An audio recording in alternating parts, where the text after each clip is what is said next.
sana pelek sana bırırdım var gel gel ey Munsa şirin canine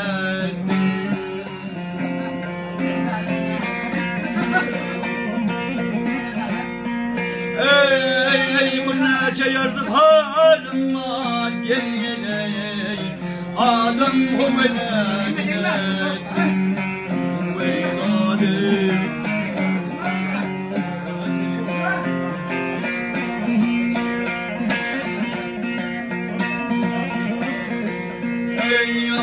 verdin, bağıt verdin ey kök kadınına verdin. Ey rüyat vermen yakin gördüm gel ey hadi ol Süleyman'ın ettin veyladı.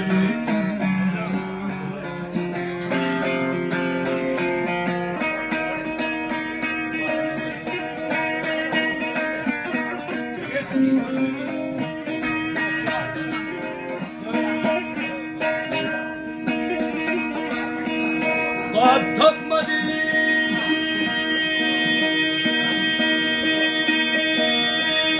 orada değil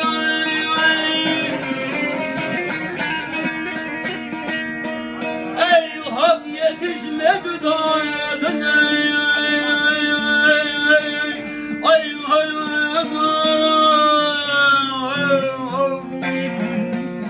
ay bereketler ey gel ey ol peliye madam ne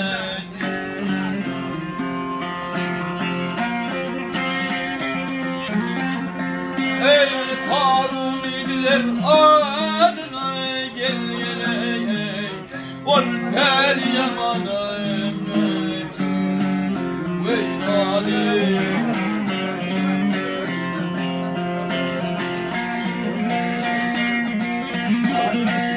Ey bu oyunun ey aklım sakmadı ey hiç adam dadıma yetmedi ey maltımını dedim aytma ileri ey atamadan dinine veyladi